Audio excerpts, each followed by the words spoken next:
Good I was just evening having a and bop to your welcome. music then. I was in the zone. Sorry, boys. We still do it. Yeah. Andy and I can see each other, and we're always just like chipping away as we go into the intro. It comes back on the outro as well. So you'll be happy to know. Oh, I can't wait. Well, yeah. I'll send you the file as well if you like. Hello, welcome to the November Foxtrot show. This is episode 156.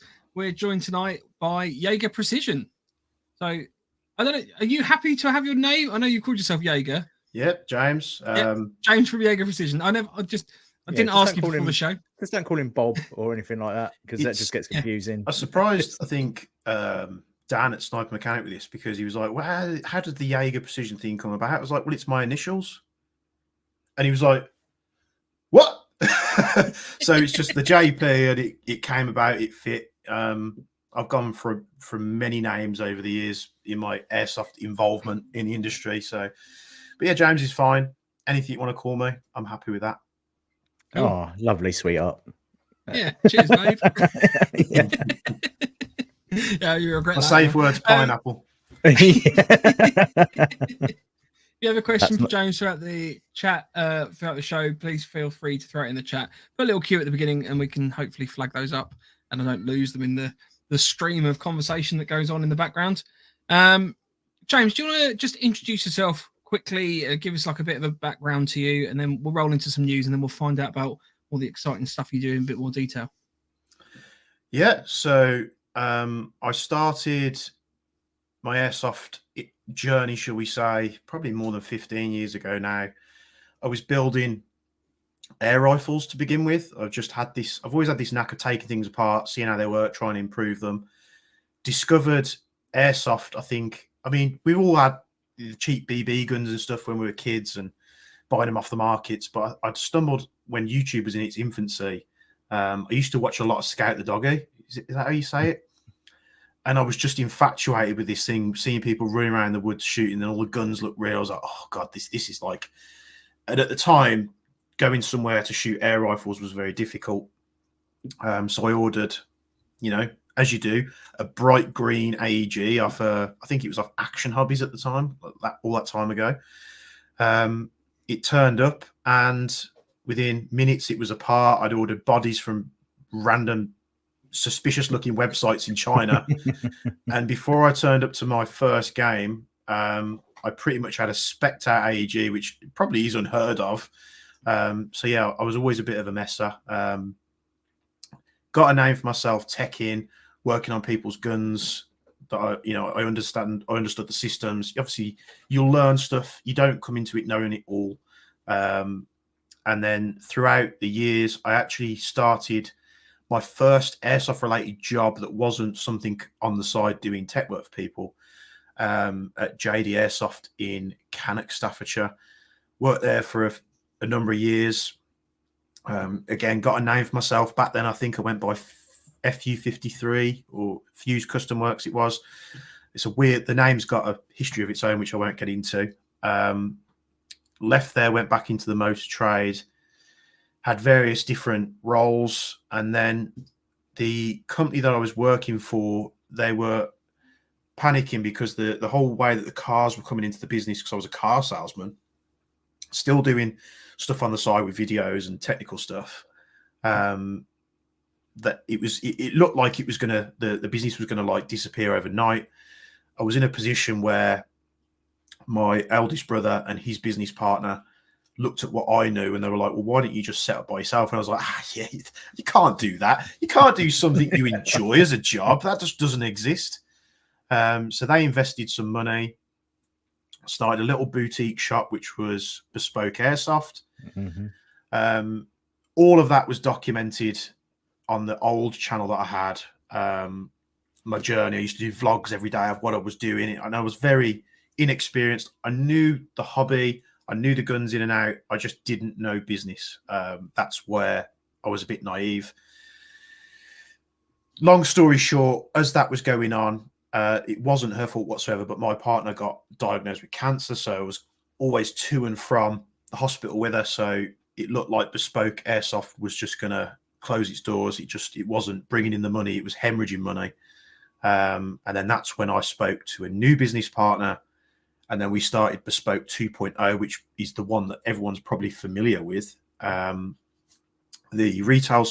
office in the retail store moved down to just outside of London. And then Bespoke, we started doing that, getting it up to a point where we're starting afresh. I can't thank him enough, because he taught me so much about business, more than I ever could have known in such a short period of time. And instantly you're looking at it and you're like, oh, I was doing everything wrong. But, you know, for my business partner, he brought someone in that knew the products, knew the inside out of them, knew how they worked, knew how they were fixed. And then I started doing a lot of videos on YouTube. And I think that was the biggest seller for Bespoke, was like showing the stuff off. You might see a couple of cats in the background. I apologize. And then the YouTube channel started progressing. And then I think I was actually, I mean, love him or hate him, I think I was actually talking to Kicking Mustang. And this was when YouTube Shorts were a fresh thing. They hadn't even been like a proper release yet. And he said, you really should get on this YouTube Shorts. So I think I did a video, which was just me laser engraving an M4. And it skyrocketed the YouTube channel from like 5,000 or 6,000 subscribers, which I built up over 6 years, to like 30,000 in less than 12 months. And I was like, you know, mind blown. This is going mad. Which is probably where a lot of people know me from. The Bespoke Airsoft YouTube videos, built up to like 40,000. During that time, I was already doing, because Bespoke came a bit more of just a mass run business rather than me getting involved and creating custom one-off bespoke builds. Jaeger Precision came about, which was an output for me to put my obsession. So yes, we're selling XYZ on the website, but the Jaeger Precision bit was me delving into like the Cerakote, the laser engraving, doing insane custom builds. And then it sort of swelled from there. I parted ways with Bespoke, as many people know. It's not a secret. There's no bad feelings there whatsoever. It's just you get to a point in life and you shoot off in a different direction, which is probably why you see the branding here. So I now work back in the motor trade doing a skilled profession. But Jaeger Precision has then gone from a little thing that I was doing on the side to almost like a second full-time job. So that is a very condensed version of, That's cool. of what's been going on the past 6 to 8 years. Nice. Well, if you've got a question for say, put it in the chat, and let's roll into some news. I take my gun and I go, pew, pew, pew, pew. News. That news got me. News. Yeah, This is what we deal with regularly with Mike. There's a number of things that have happened this week that are in the news. Andy, do you want to talk about the NAE stuff, NAF? Oh, yeah. So there was a post that was shared to us. Bear with me, I'll just bring it up because I wasn't expecting to read this bit out. Oh, sorry. Well, Andy's fine. Basically, obviously, there's been a bit of ongoing controversy, I would say, around the National Airsoft Festival in terms of its pricing structure.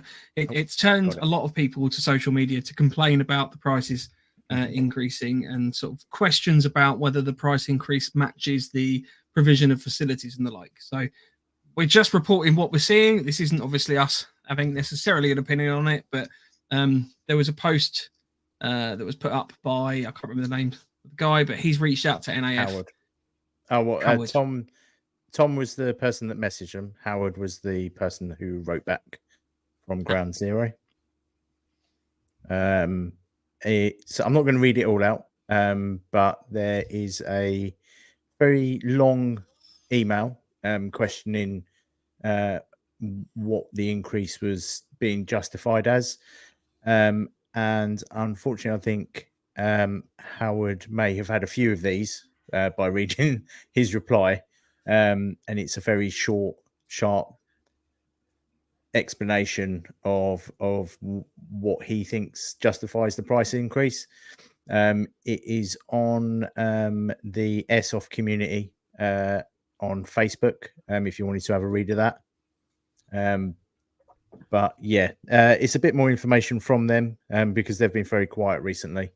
I feel, but yeah, it's worth having a little read if you are on Facebook.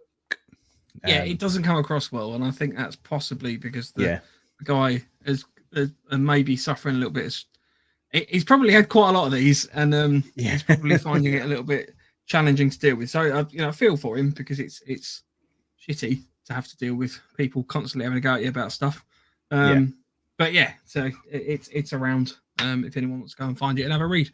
There's some events coming up that we want to talk about. So on the 22nd to the 24th of March, there are 2 events. And I don't know if the Defiant one has definitely been announced yet. So we're possibly doing a bit of a preemptive strike. I think so. I think it's on their website. I couldn't find it on their website a second ago. Oh, maybe not. Maybe we should wait for that. But we got a thumbs up earlier, so... Yeah, I think they told us. Basically, they're Defiant are launching Operation Machiavellian Charlie, I believe, which is a covert reconnaissance mission. It's going to be based in Tuddenham on the 22nd to the 24th of March. So if you're interested in that one, then get in touch with Defiant. If you're looking for another reconnaissance-based event, there is another event that we are actually co-hosting with Empire Airsoft, funnily enough, on the same day. And there's no love lost between either of us, Defiant, Empire, and all of that. It's just happened to be an absolute coincidence that these things have popped up on the same time. Oh, it's not Tuddenham. Oh, is it not Tuddenham? Oh, I apologise. Sorry, Richard. Tell me where it is. Yeah, tell us where it is, Richard. Sorry. If it's somewhere decent, I'll be going to that one. We're basically running an event with Empire Airsoft. So it's a sort of, I guess, like a science fiction-y type story. It's sort of post-apocalyptic. There's some MTP factions, which is very kind of reconnaissance based. There's some Op 4, which is very secretive, and we don't really know much about them. And there are a couple of civilian tickets for. They're an invite-only ticket, but if you're interested, potentially coming along as a civilian, then you can get in touch with us as well. Basically, if you're interested, has anyone played any of the new Far Cries? Because that's what it is. I haven't played Far Cry. I don't know the Far Cry story. It's basically the newer Far Cry. I've watched the film Doomsday, and that's based on that. But with a bit of Doomsday and a bit of COVID thrown in for good measure. Yeah, it's not COVID. It's not COVID. It's some rabies virus that I made up. The other thing, a bit of news, I received a little present from Prepper's Shop today, so I just want to give a little shout out to Kai, who sent me that lovely picture in my delivery, and I really, really appreciate this. Better be laminated. That guy needs. Oh mate, I'm gonna frame it, and I've got a perfect bit on the wall back there that I've already agreed with the wife relentlessly, and it's going to be put up there. So thank you very much, Kai, for that. That's it from me. I haven't got any other news about. James, have you got anything exciting that you want to share? Oh, we need to do car watch for you. Car watch, yeah. Oh, so yesterday, in a panic, shall we do? So give me 2 seconds. Car watch. Car watch. Cheers, guys. That's all right. So yeah, yesterday in my panic, thinking this show was yesterday because I lose track of my days all the time. Rushed up to the car park, ready to get in the car to shoot home to get ready for the podcast that I thought was happening, and my car wasn't there. So if anybody sees a white Focus ST FL59ZWJ, which is probably not going to be on those plates, call the 50 pretty quick because it's incognito at the moment. It's not where it should be. It's not where it should be. Well, hopefully we can get it back. How cool would that be if we could get it back for you? Yeah, that'd be amazing. Can you imagine? Power. James, are there any distinguishing features that we should be aware of for our listeners? Those that don't know much about cars, I always buy these Focus STs. I buy the older ones because they've got the better engines going into the nerd mode about it. So it's the older Focus ST with the 2.5 litre, but this one is a very specific white colour that's not. It's not common, shall we say. So I've only ever seen one, which is the one I bought. If you actually go into Google right now and you put in Focus ST3 Ice White Pearl, the first video that pops up on YouTube is actually my car from the company that I bought it from. So yeah, it's a unique looking car, but I imagine it's in a chop shop already, and it's in a million pieces. So yeah, it's a bugger, but I'm just glad there's no expensive pews in the boot. So I think I'd be more heartbroken about that. 100%. So there you go, guys, girls, keep an eye out. Hopefully we can potentially reunite James. I'll be honest, James, I don't think it's going to happen, but we can try our best. Yeah. If you find that car, I will build you a custom MWS, all the bells and whistles, however you want it. If that isn't incentive enough. There you go. I wouldn't incite a mob with this lot, because this lot are crazy. The first person to find it gets a custom MWS built to the hilt. You watch Ryan come flying over. Because in my eyes, I'm saving 10 grand and going and buying another one. Yeah. So. Just a quick update in terms of the Defiant event. It's an Airsoft Apocalypse. So that's the Defiant one on the 22nd to the 24th of March, and the Empire event one, Pegasus says, so Doomsday, sort of 28 days later. It's a little bit like that. There's a full storyline briefing. I can run through the storyline if you want to go through story time with me. I'll sit there and whisper sweet nothings at you about it. But I really enjoyed writing the story. I don't get often to get that creative. So yeah. So I've got one bit of news before we go. I just want to say thank you to one of our listeners. I think he's on here as Tony Pony. I was sent an early birthday present. It's a work light. But it does red, which is handy, and white. And Can it's you put green. that on your dashboard to get through traffic quicker? I don't need this to get through traffic quicker. People will tell you I just push my way through traffic. Can't turn the bloody thing off. There we go. But yes, thank you very much for that early birthday present. That will be going in my pack. One will be going in my Bergen, and one will be going in my car. It's always good for those dark nights when you need a bit of light for your questionable magazines you're reading in the Portaloos. Yeah. Or I'm not talking from experience. I'm just guessing. 18 minutes and James has already brought down to our level. It's great. Yeah, you haven't seen the picture. You haven't seen the pictures of Mike cleaning the toilets from our last event. That was. In terms of your car, James, Marky Mark says pearl white is rare as fuck. Yeah, so it's that an uncommon color that if you look on the forums, people are always arguing the fact that people go, no, it's just white, it's just alpine white, and it's not. It's nice. So in like if it's an overcast sky, the car looks grey. It's really strange. Yeah, so I don't think I'll ever see it again. Pegasus says, have you let Ford know it's been stolen? Because some of the manufacturers can mark the chassis as stolen, so if it's ever entered into the network, it pops up. So the crazy thing is, when my other one was stolen in 2017, the police a few months later found it. The people were in possession of 120 stolen cars, and they were stealing cars to order, using the stolen cars' parts to fix up legitimate cars that had been crashed, and they were selling them. And they managed to identify my car with just the passenger door and the boot lid.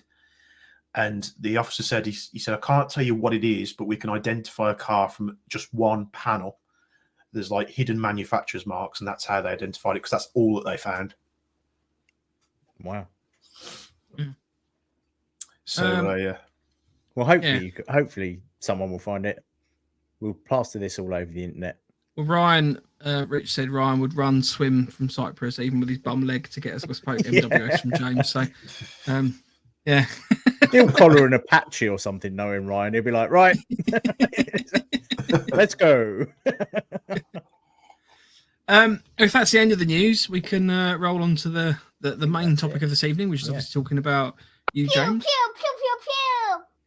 Pew, pew. So, You've obviously kind of given us a bit of a condensed spiel. The first question I had, because I know Andy's absolutely buzzing with a whole load of very super technical questions, and I've got some. I'm not the most ones that technical of popped up. people. I kind of just like things to work, and then when they don't work, I'll give it to someone and give them some money, and they make it work.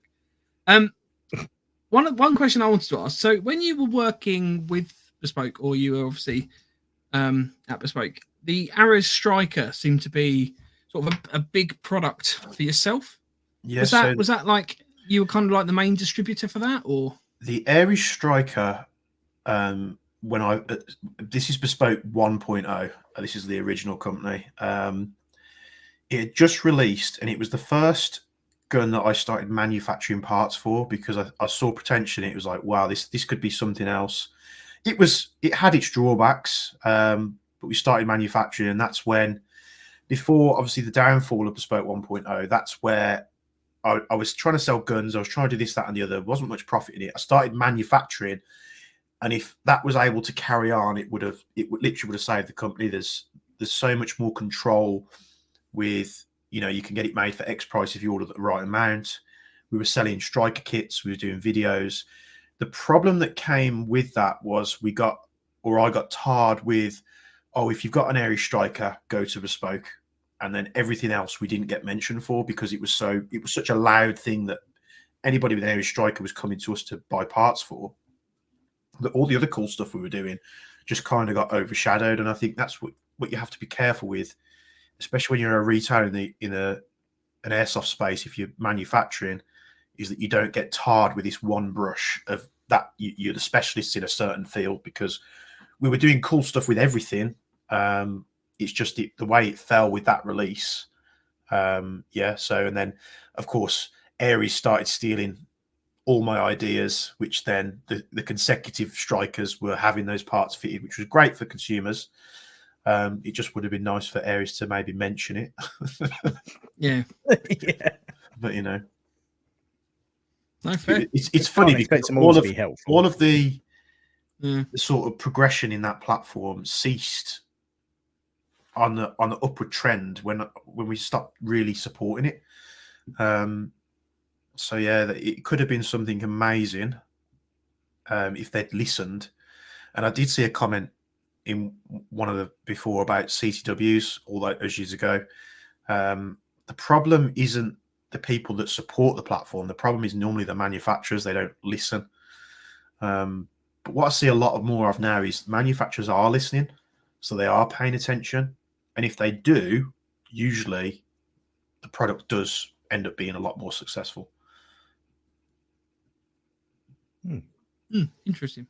Because I know I watched a lot of your content around the Ares Striker and stuff, and that was one of the reasons I bought one at the time.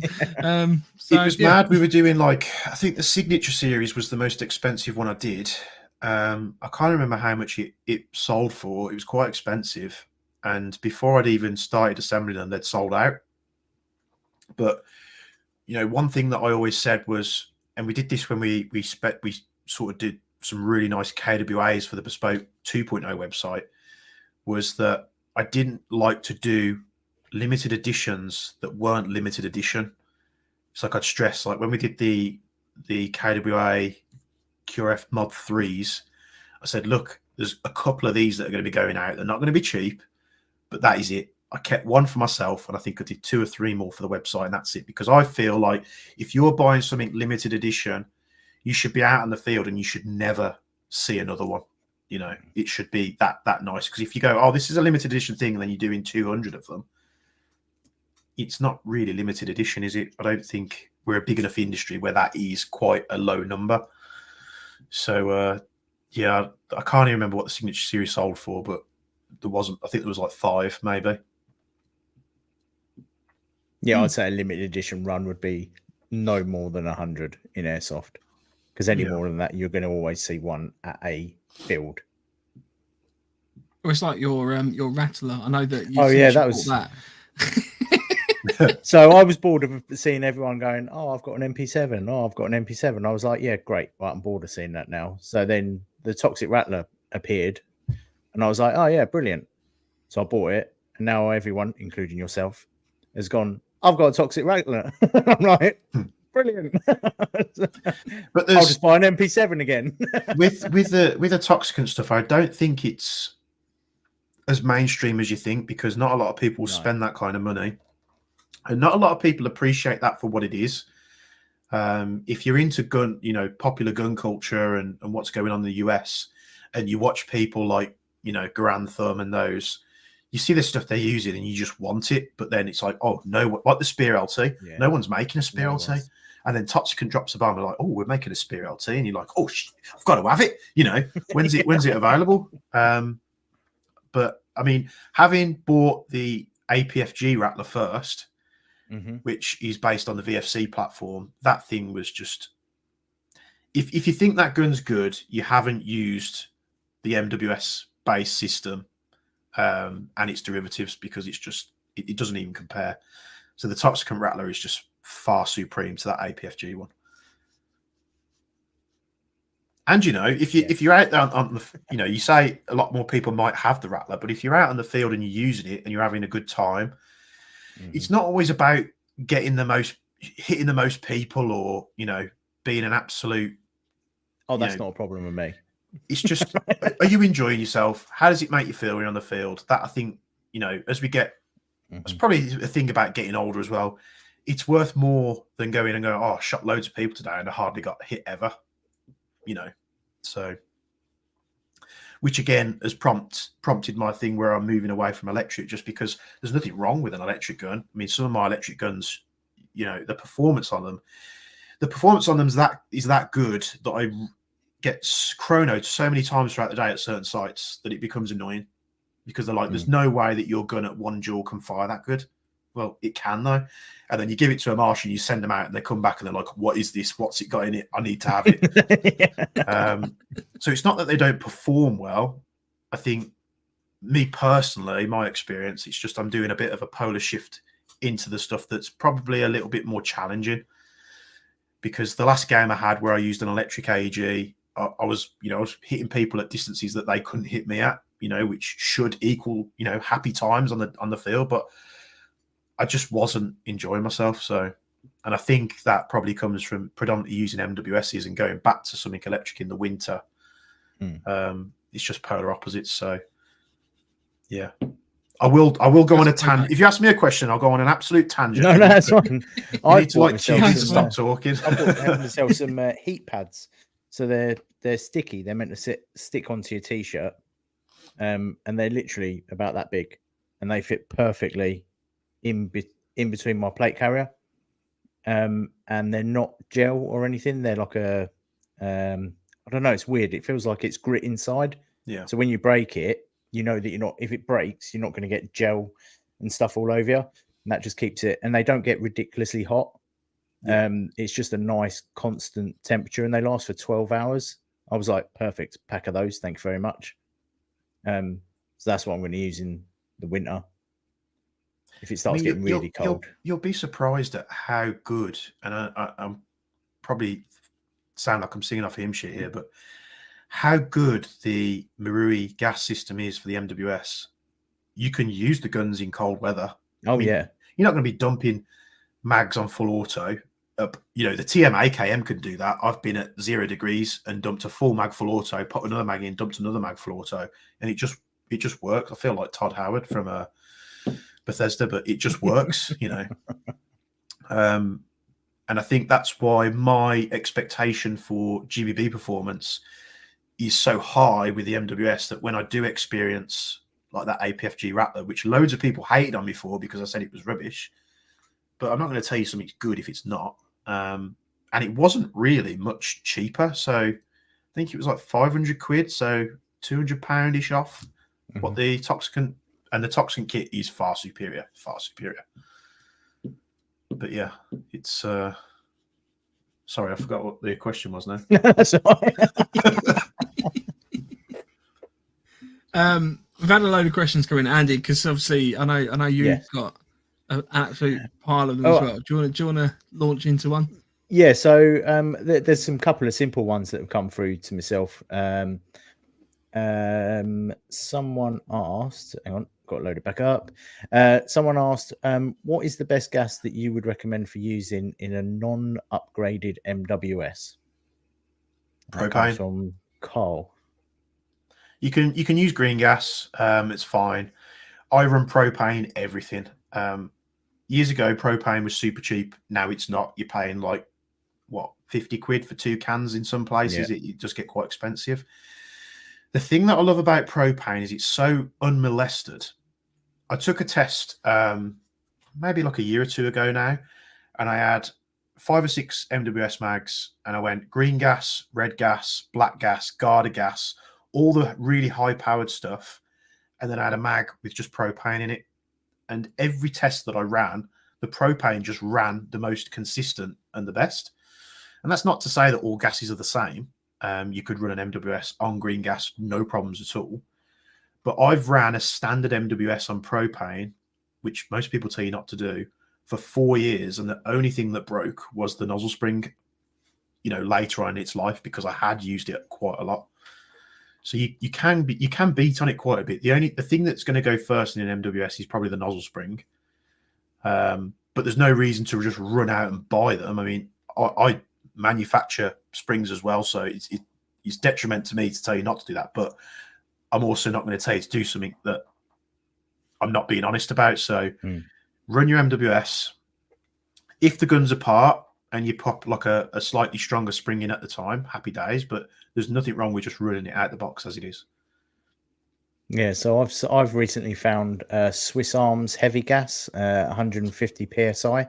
It's got no silicon in it, and in the colder weather when I've been using it, there is hardly any sort of like freezing issues where you get the silicon freeze into the bolt and things like that. It's only £10 a can. Yeah. Which I thought was pretty good, and I presume that's a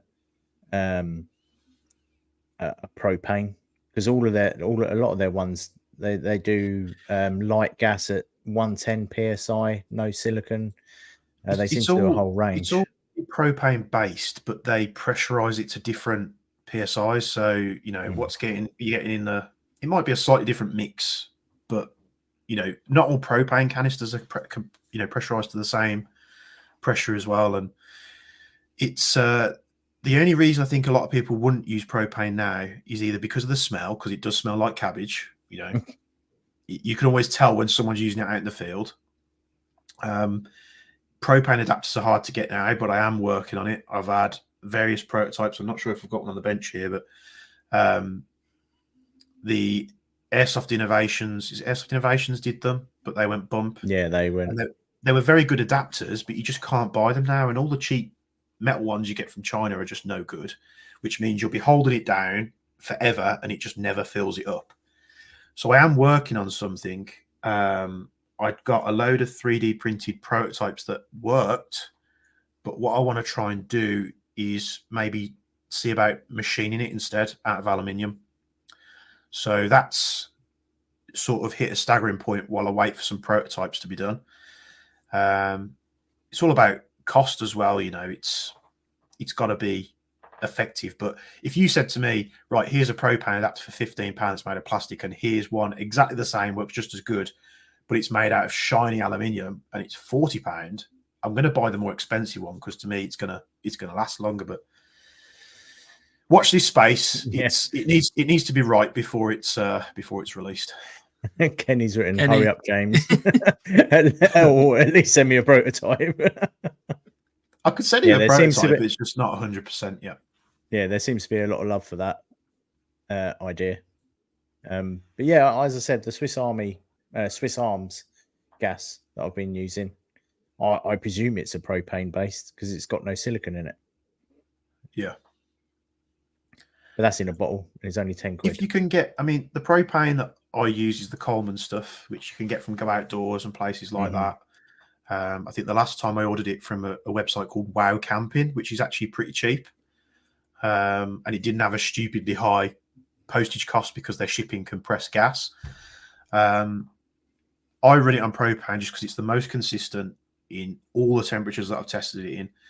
And I always get this when I put videos up on the YouTube and I get people arguing me, but do your own testing. You know, go and buy a bottle of green gas, go buy a bottle of red gas, and just try it. You know, sometimes you can run, which again, into a bit of dual creep with heavier gases, especially when using 0.3s, 0.4s and above, which I did do downgrade valves for, which I released the other day, and they sold out within less than like an hour. Yeah, I know. I was really annoyed about that.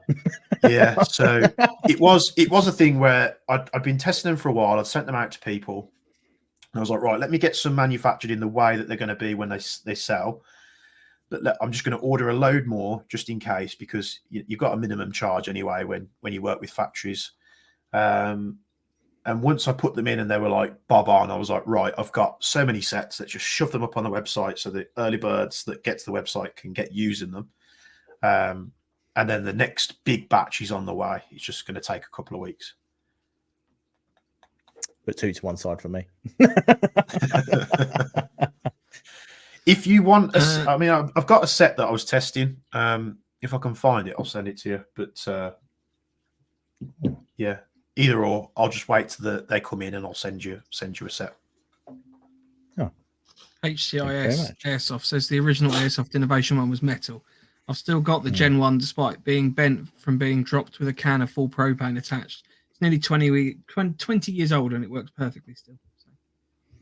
Keep hold of that. It's probably worth Airsoft Innovations could have, because they went bump and they were taking pre-orders for stuff that they had no intention of selling. They literally should have just sold the patents. You've got that flak that they were working on. If anybody in this world has one of those flak shotguns and can get it to me, I'll reverse engineer the shit out of that and I'll get it made. You know, I know so many people in the right places, but there's only so many prototypes that went out. So if someone wants to make some money, get one and send it to me.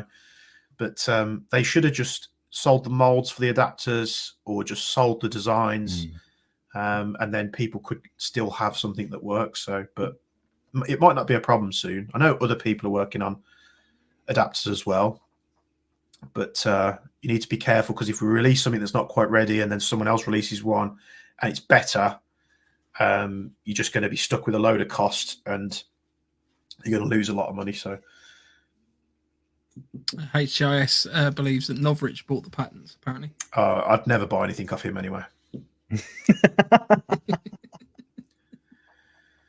Right, let's go into some questions, because it's just absolutely ramming full.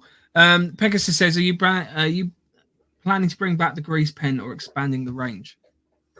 The grease pens should be in stock. If they're not, I need to fix that, because that could be a problem. They won't be in stock in a minute.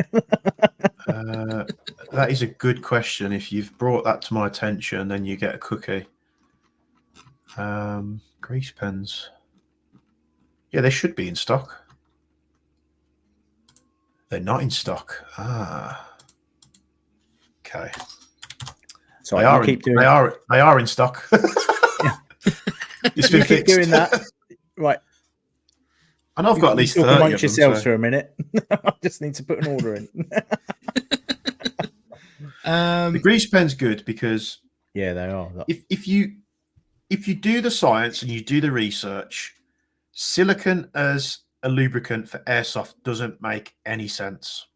And don't get me wrong, I've sold silicon oil in previous years, and I think a lot of people misinterpret that the one grease and the one oil is silicon based. It's not. It's food safe. You can use it in body shops where paint is being done, because it will not. There's no silicon in it. So the beauty of the one pen isn't the applicator, which, you know, there was a bit of drama around that as well. But the secret isn't the applicator. That's just a quirky way of applying it. The secret is the compound itself. And if you use the one grease or the one oil and you're not getting the results required, then something is horrendously going wrong. But they're both the same compound. So you've got the grease, which is like a grease, and you've got the oil, which is it's obviously like, it's a bit more runny. It's not runny, but you know, I can't think of the right word for it now.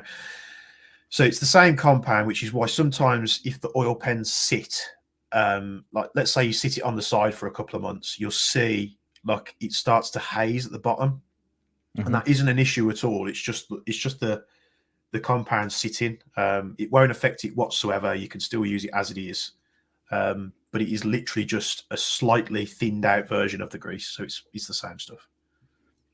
Pegasus says, "Can I get a free pen?" Basically, instead of the cookie. You can get a free pen. All you got to do is spend. How much are they? £10 on a cookie. $9.99. Buy one pen, get one free. I get so many people ask me for free pens, and I have sent loads out. I've sent them out to all kinds of people just when it was in its infancy, and to this day, no one's said anything bad about it. There is another airsoft YouTuber out there doing something similar, and I'm not saying his product's bad because I don't think it is. He's branched out and done various other things like thread locks and other bits and pieces. I've been asked if I'll do the same thing, and that's no, because my intention wasn't to do something similar to him. What's great about that drama around the one pen is I didn't know who he was until he sent me the message, and it got a bit blown out of proportion. But then on the flip side, I found his YouTube channel, and he's actually a really good YouTuber. So I watch his airsoft content now all the time.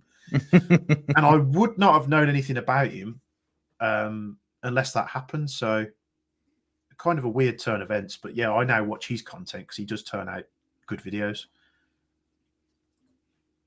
So the more you know. Yeah, exactly. Rich asks, "Where's Top Knot, aka Lance?" Lance is unfortunately unwell tonight. He's feeling poorly. So yeah, he won't be joining us tonight. Marky Mark, lots of love for James. Been watching his stuff for many years, from his live streams in the evening while building custom stuff to bespoke reviews to what he's doing now. Great content. Thank you, Mark. There you go. Bit lucky you. Will says, "Can Jaeger do a how-to MWS maintenance guide video, please?" Yes, and it's coming. So I originally planned, I've got a buddy of mine who sent me his MWS so long ago now, I can't remember what it was, but we don't talk too much, too frequently.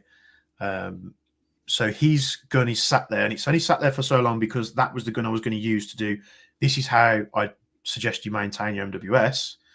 But then getting the time to get it on the bench to record that video has just delayed it. So there is a video that I have it ready to film for that, which I'm going to use his gun for. You never know, I might try and do it next week if I can, if I remember. Well, we'll keep an eye out for it, and then we'll have a little news segment for yourself when it comes out. We'll let everyone know when we see it, so no one misses out.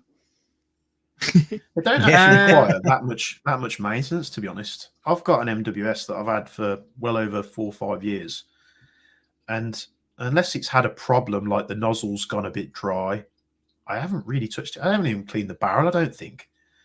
I find it, maybe I'm lucky, but I've never really had guns that get incessantly dirty barrels. So it's either got to come from the BBs that you're using and they're leaving residue, or you've got dirt in your magazines, which is transferring up into your hop and into your barrel, or you're falling with your muzzle planting into. We've all seen someone do it in SV, plant the muzzle into the ground, and they've got mud all sticking out their flash hider. So as long as you're not mistreating an MWS, you shouldn't really. I mean, maintenance is always a good idea.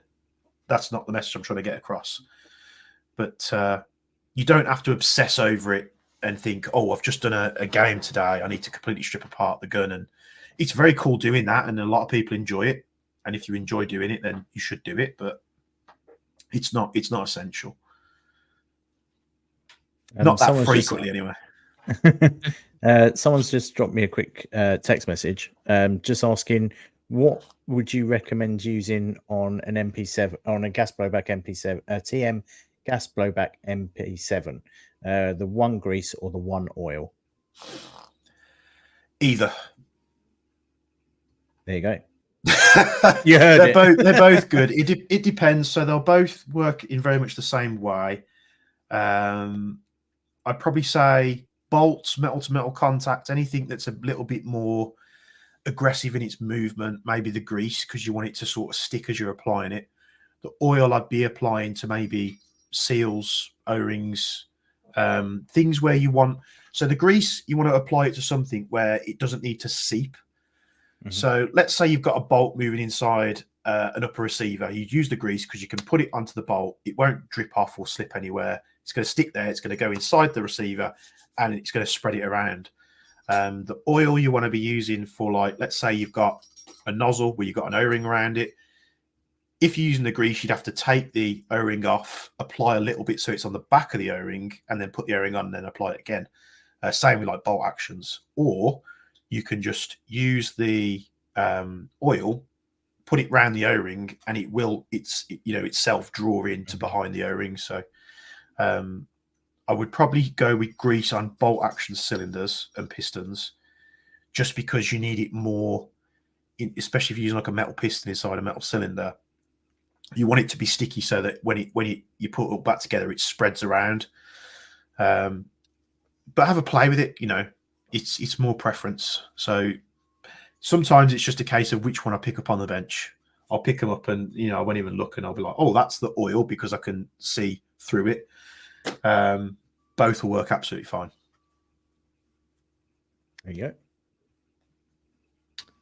go. Although if you are using it on gearboxes, so like gears inside a Met box, then use the grease, because you don't want it, as the gears spin, you don't want it flinging everywhere if you've got like a MOSFET or something like that where you don't want it to be. So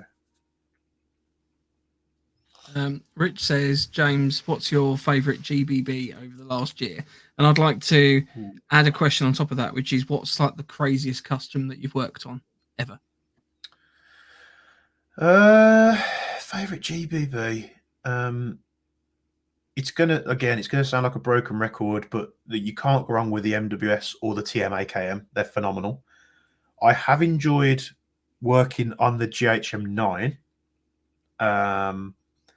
I haven't fielded the GHM9 yet. I've tested it at range and stuff, and it seems to work absolutely fine. With the GHM9, I want to get their MP9 lower for it because it doesn't feel like it suits the Glock mags. So when they drop their MP9 lower, which you can use KWA MP9 mags, then I think I'll be using that more. And what was the second question? Sorry.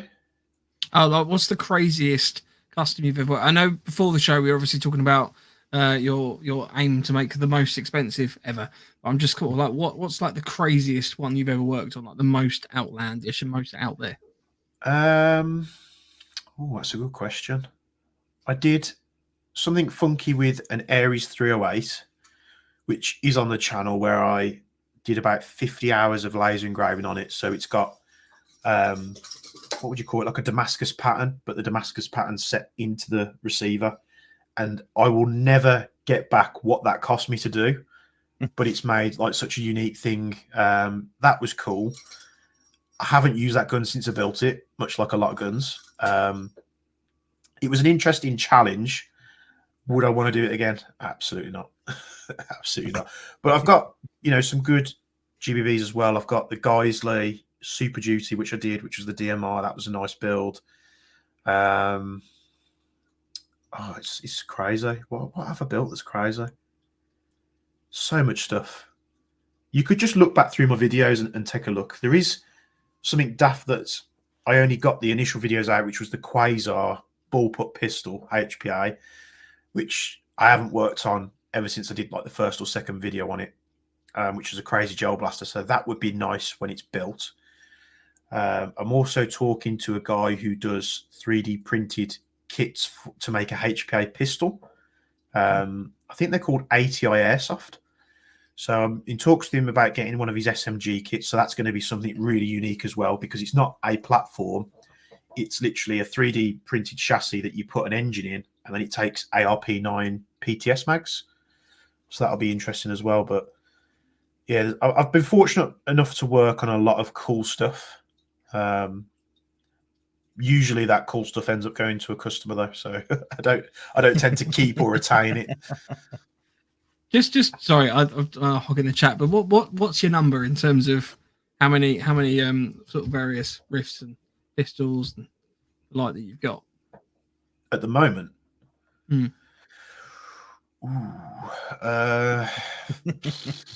There's a lot. There's so much so that in my office there is a wall of guns. There is then a rack of guns underneath that, and then there is guns on every surface. And if I look to my right in my living room, there is literally 3 guns within arm's reach. There's just guns everywhere. So sometimes I'll go, right, I'll do an inventory and I'll check what I've got, and then I'll find stuff. And I'm like, oh, I've completely forgot I own that. I've been looking for that for the past 12 months. But I'll probably say I've got about 6 MWSs, including the DE Noveski one, which is pretty good for the price. TMAKM, a few HPA bits. I'd probably say 30 or 40, which isn't okay. Let's go with 30. I don't think it's quite 40, but what you'll find is when I first started airsofting, I was collecting stuff, AGs, this, that, and the other, and I had so many guns that you turn over and you sell because you're just not using them. But then I got to the point where each gun that I was building was having so much time or parts or money spent on it that you go upstairs and you might see 6 rifles there, but each rifle could be £1,000 to £2,000 worth in its entire. I mean, I'm not chucking £2,000 on a gun at a time. I'm not that fortunate, but you know, over time when you're putting this part, that part on, and then you go and you have a look and you're like, right, what have I actually got? And you'd be like, oh, that MWS, oh, I can't lend that to my mate this weekend. That's like £2,000 worth of gun. And then, oh, the one next to it's the same. And you're like, oh, I need to give him something, you know. So I probably don't have as much as what I have previously, but there's a lot more unique and not necessarily expensive because it's expensive, but usually it makes it a bit more unique. So the Toxicant stuff, I've got the Rattler, I've got the Spear LT. When they release the big Spear, I'll definitely be buying that, which is a curse. I was talking to another guy the other day about Archwick releasing their APC 9K series. They're doing 4 models. So I'm going to get suckered into buying them as well because, you know, Airsoft. But it's all for the channel. Yeah. It's all I think for the channel. Those that watch benefit more than I do because I have the bill at the end of it. Everyone just lives vicariously through yourself. Yeah.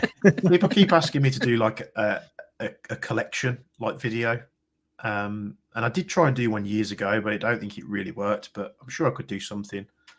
But yeah, I really should start thinking about over-insuring all this stuff because a lot of it can't be replaced, can it? So no.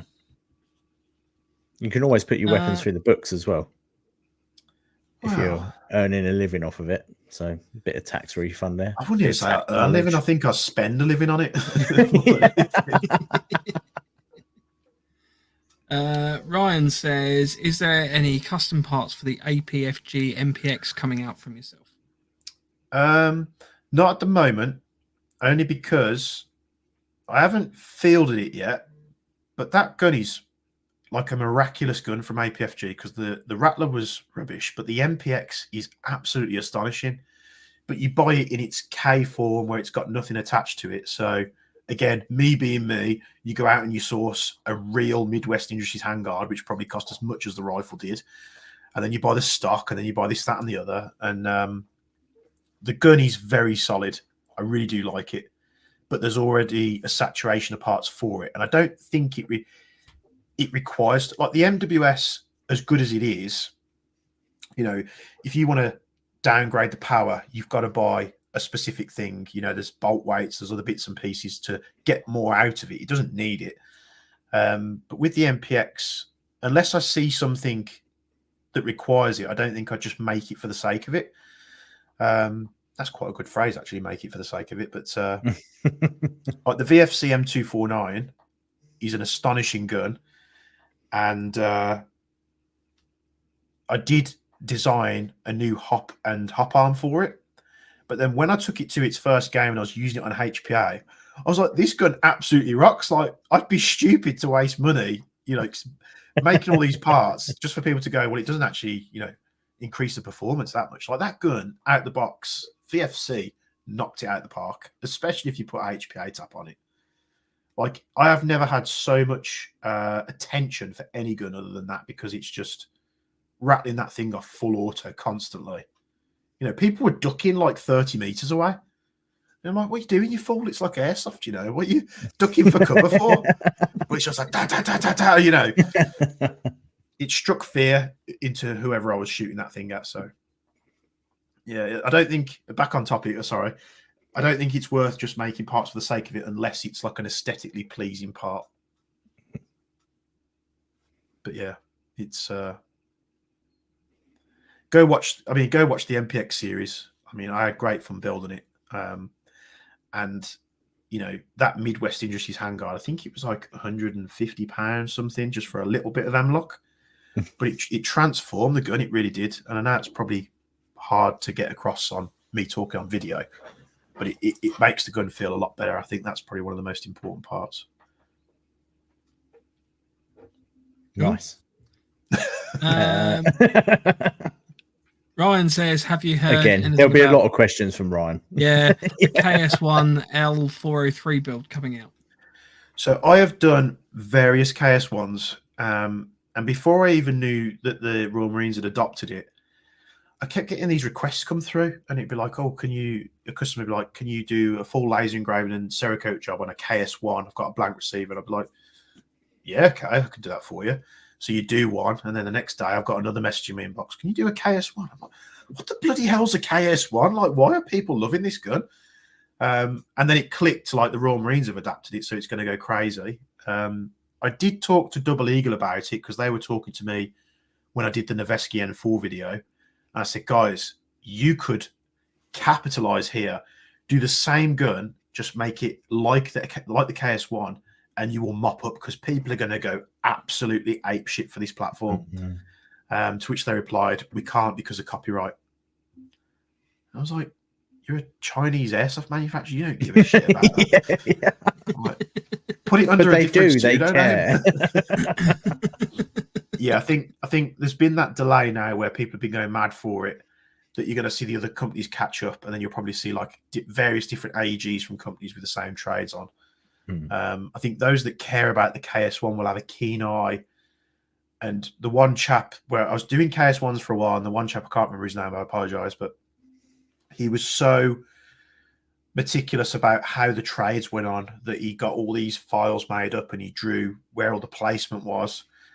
And you know, I just hit go on the machines, started doing it, and I think one of the trades or the fonts was slightly out.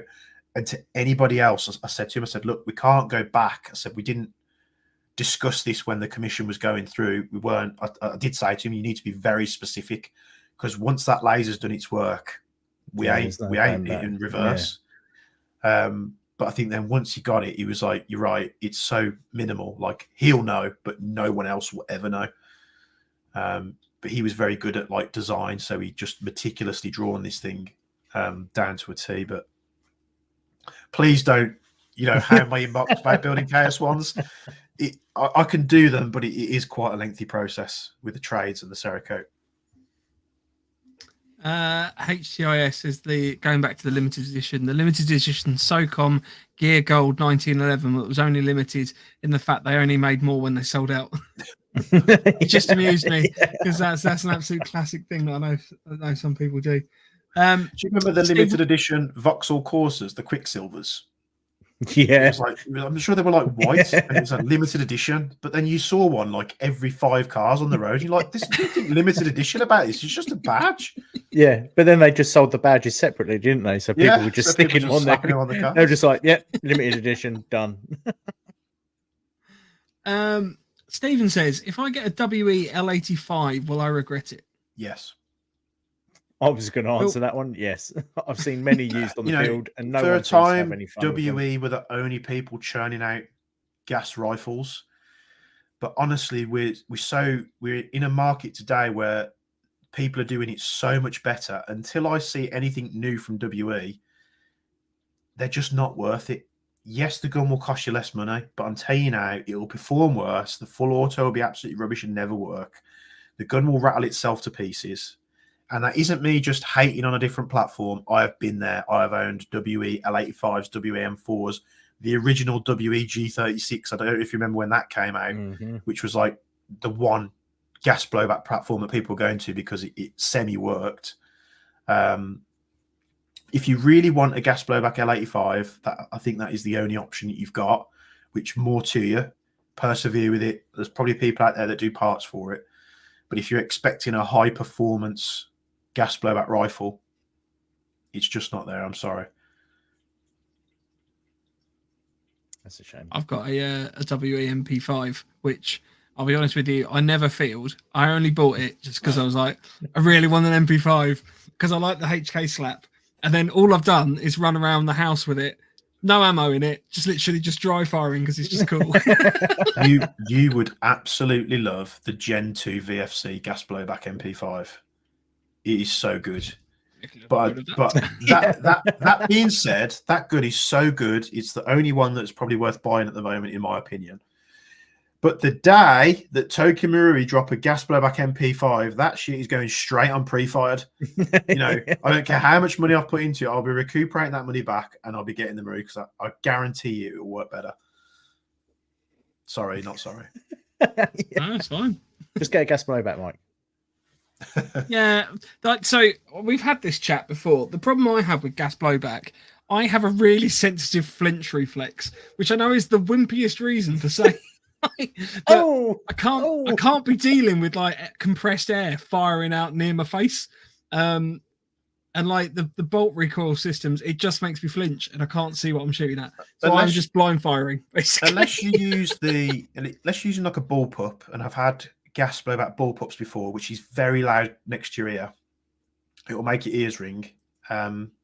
If you do get that reaction from like an M4 based system or whatever, you will get used to it. And then once you start using it more, you'll go, oh, this is what people are going like mad about, you know? Yeah, I mean, I'm probably going to end up with an MWS at some point when I've got some money.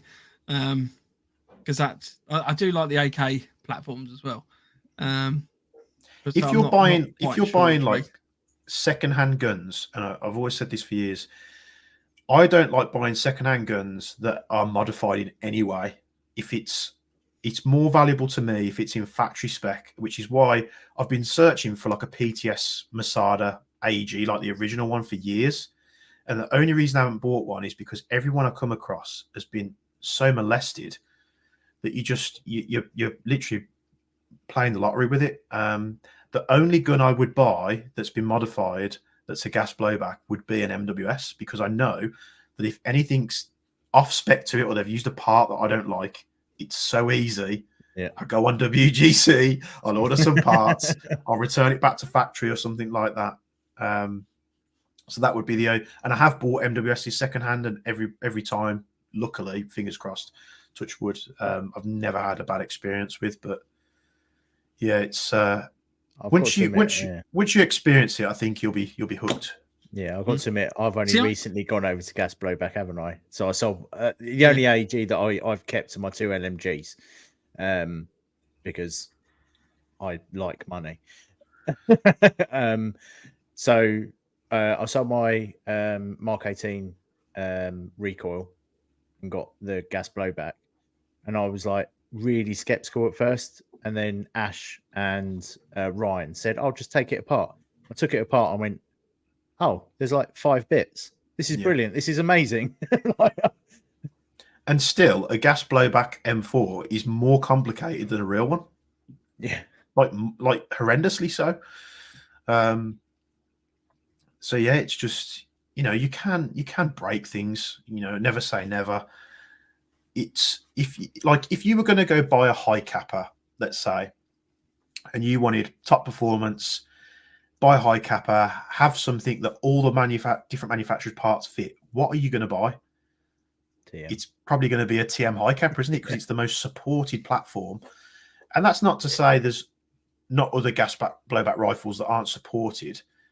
But I think when these aftermarket companies, you know, they make parts for like an MWS, for example, or a TM-AKM, you know, they know for a fact that there's going to be such a saturation of people that need the parts. It's just a good business choice to support a platform that's, you know, you wouldn't make spare parts for a car that nobody owns, you know. Yeah.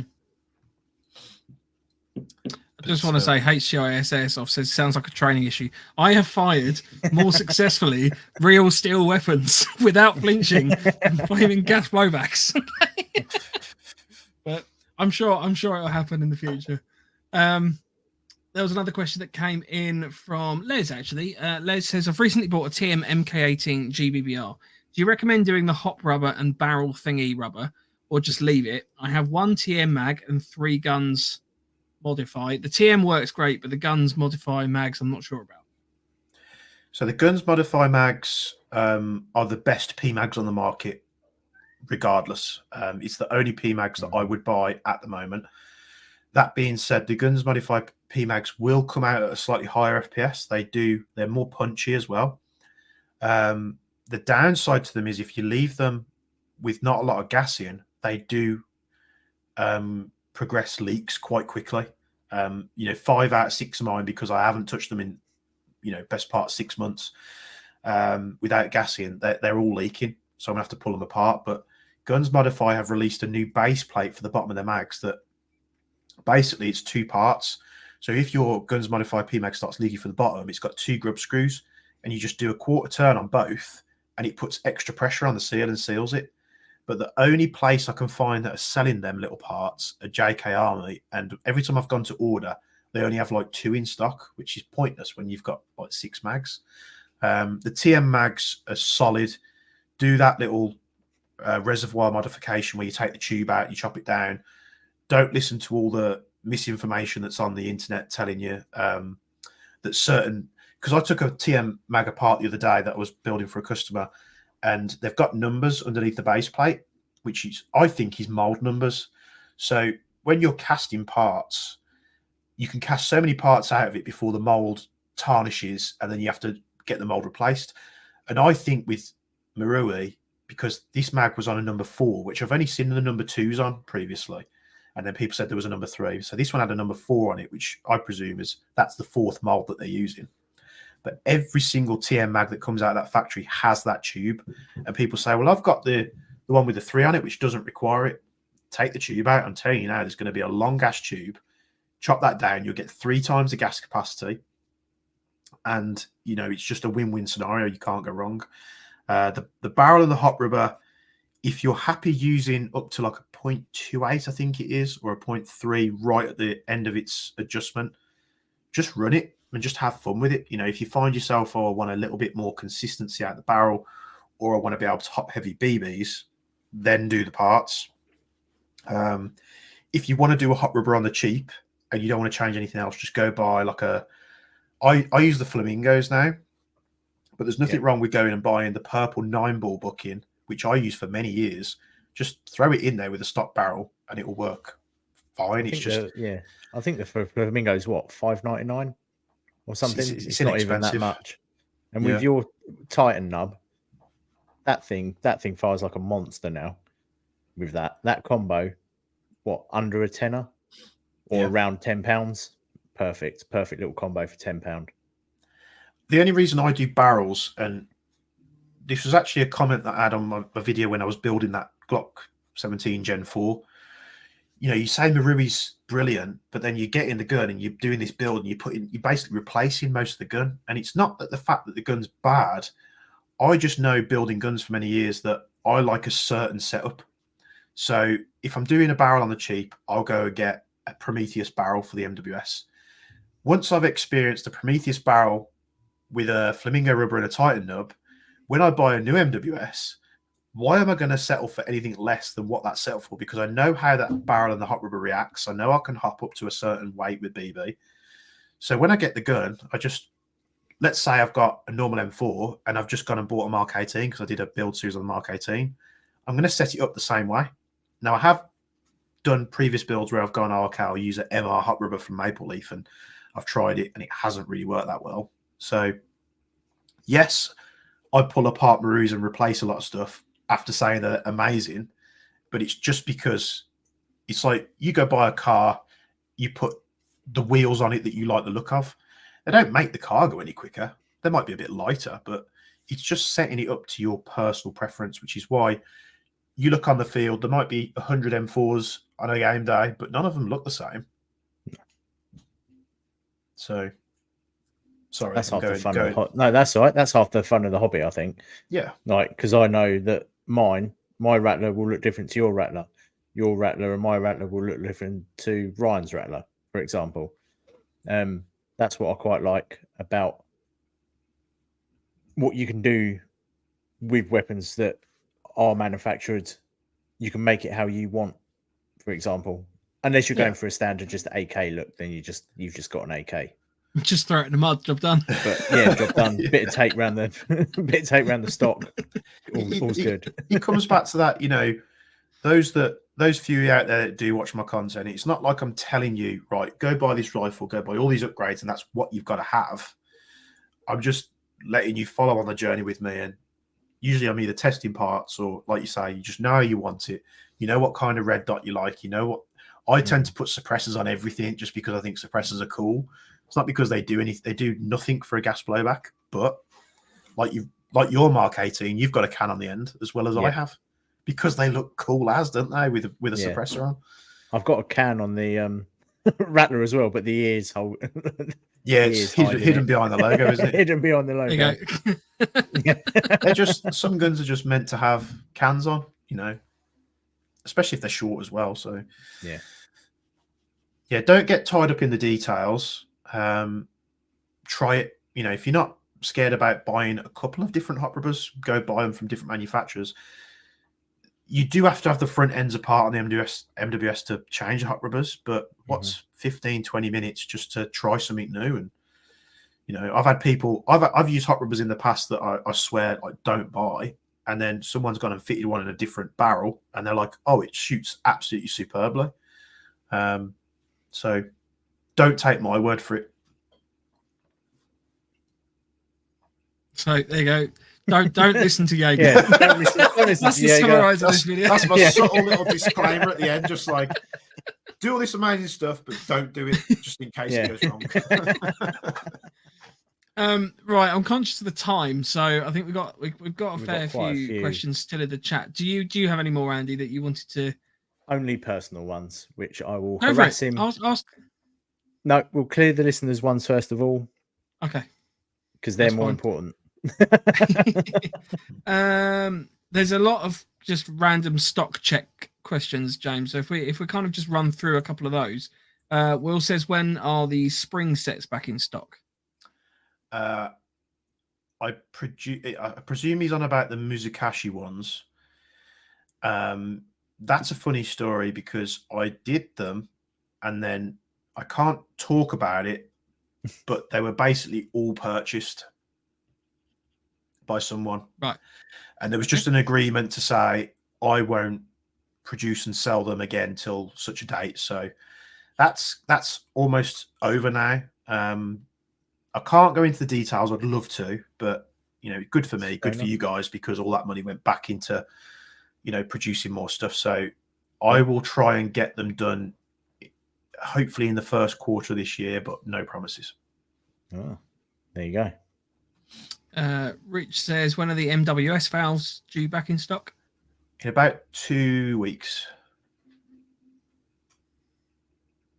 There you go. Sorry, I'm just trying to read if there's any more.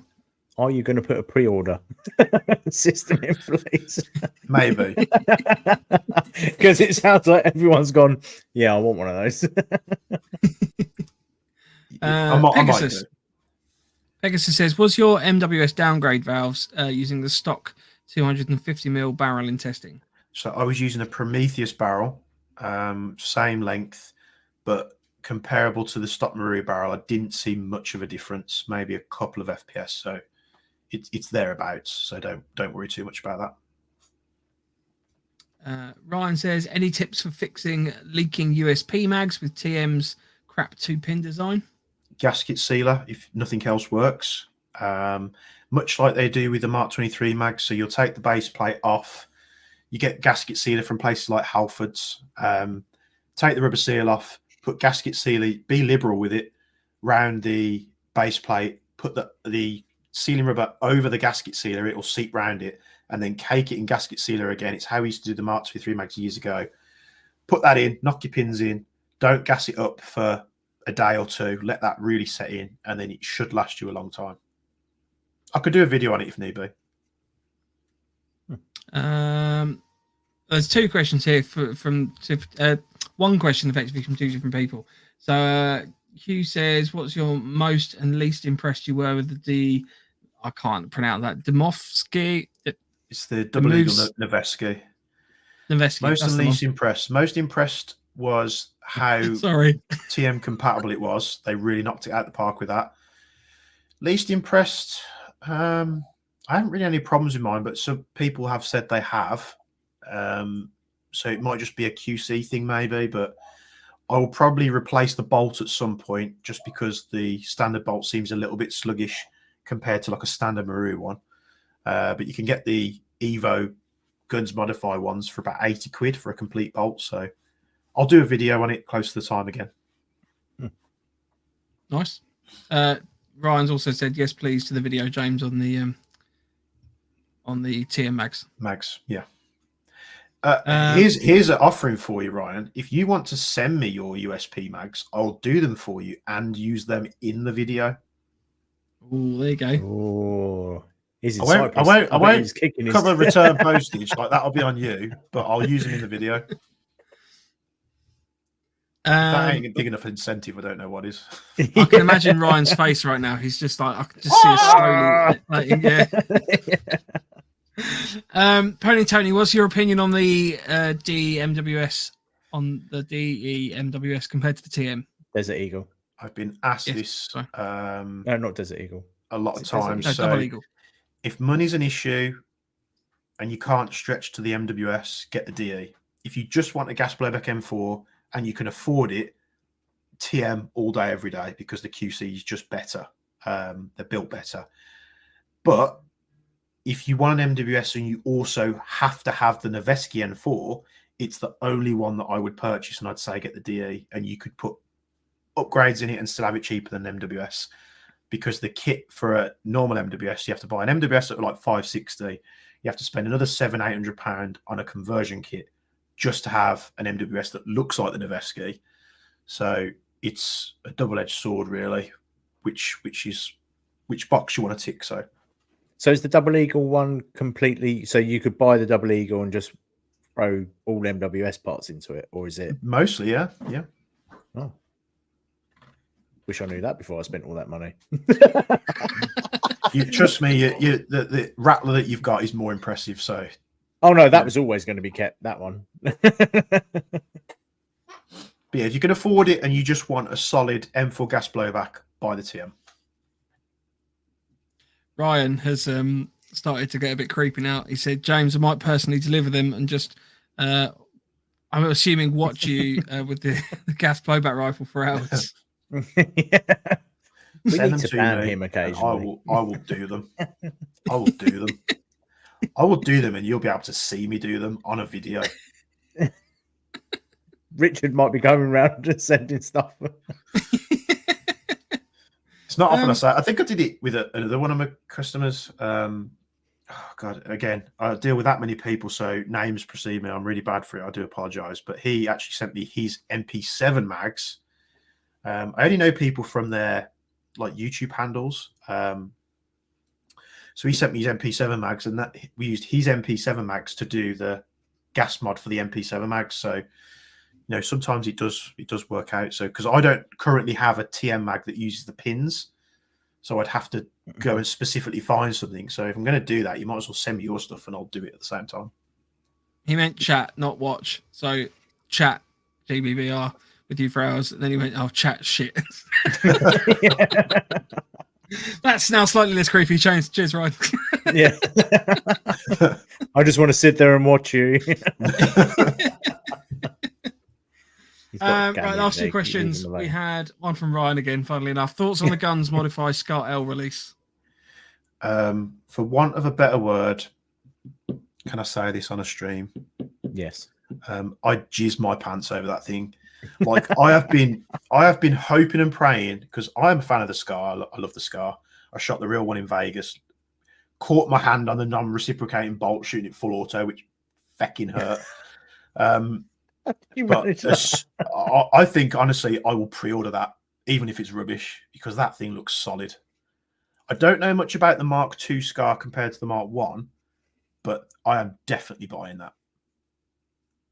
100%. Can't wait. Guns Modified, DM me, please. Yeah. And last question came in from Pegasus. Have you had hands on the new G&G gas blowback rifle? No. I'm very skeptical of G&G. I haven't liked what they've done up till now. That weird, what was it, the SCW or something like that? They did that little weird, quirky SMG that used GTP9 mags that shot like 500 FPS. I'm not a massive fan of G&G, if I'm honest. They do some good guns. I can appreciate that. I had a G&G MP5 SD6 for years that was modified. Absolutely astounding gun. I mean, I did replace almost every part of the gearbox. The guy I sold it to absolutely loved it as well. So they do make good stuff. But most of the stuff they do is just very... And I don't like their design that they throw on stuff. It's like, everybody makes an M4. They do a bog stand M4, which people slap the parts on. But G&G have just got this tackiness to them. I'm sorry if you like G&G. It's not an attack on you. I do apologise. But I just don't think they design guns looking well.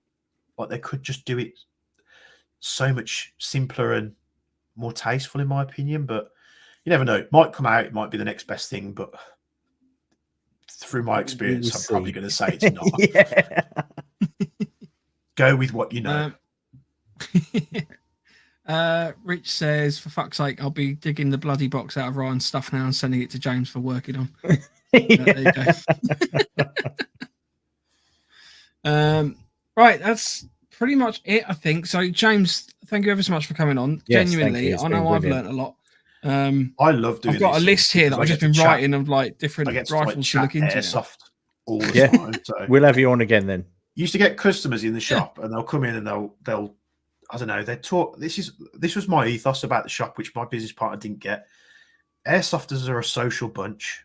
If a guy comes in the door and he's like, right, I'm looking at a G&G Firehawk, for instance, most people go, right, there's G&G Firehawk. Do you want to buy it? And yeah, you'd show them the stuff, but I used to just chat to people like I've chatted to you guys, and we'd just, chat shit basically about Airsoft. And usually you would find that people would spend more money with us because they felt seen, they felt appreciated. You've talked to me like I'm a human being. So many times people come in my shop and yes, we had it on the shelf and they're like, oh, I've come to buy such and such. And I'm like, don't buy it. It's an absolute bag of rubbish. Like, honestly, you could spend half the money, which is rubbish business sense, by the way, but you could spend half the money on a gun that works twice as good. And then they would buy it and go, holy shit, like I didn't even know that. I've been into this shop and that shop and just, testing the waters, being told I can't touch stuff, anything on the wall. So I think, I enjoy conversing with people. I probably like talking Airsoft more than I do playing it, but if you guys ever want a filler, just let me know. Oh, it's not a filler. It's not a filler. Definitely. We'll definitely have you on again. And hopefully, from what you might said, I'm going to say it anyway, but you may attend Shift Your Riffs. Yes. With a certain individual. Well, an event. We weren't sure exactly it was that. Yeah, an event, but he said stall. So we'll see what happens. I'm putting it out there now. It's official. It might be an event I'm going to that I was talking to Kenny at Empire about. If I'm there, I'll let everybody know. And if any of you want to come down and just talk random Airsoft bullshit with me, I will talk all day. So yeah, just hopefully. Yeah, it'd be good. If you want to find out more about Jaeger Precision, you can do so on jaegerprecision.co.uk. I'll throw that in the chat as well. I know there's a couple of people talking about your YouTube channels, but I know that you've got all your links down the bottom of the page as well. I think over at the top as well. So if you want to find out anything, there's everything on that website. So go and have a look. I'll throw that in the chat now. It's a messy website, just to warn you. It's like a Squarespace one that I did myself. It's a mess. There's stuff everywhere, but you should be able to find what you're looking for. Yeah. I've already got 2 things in my basket. 1 pen. Yeah, 1 pen. Well, thanks, James, for coming on. Genuinely, Yeah, it's thank been you so it's been much. a real pleasure. So No, it's thank you for taking the time out. Really enjoyed it. I hope that you find your car.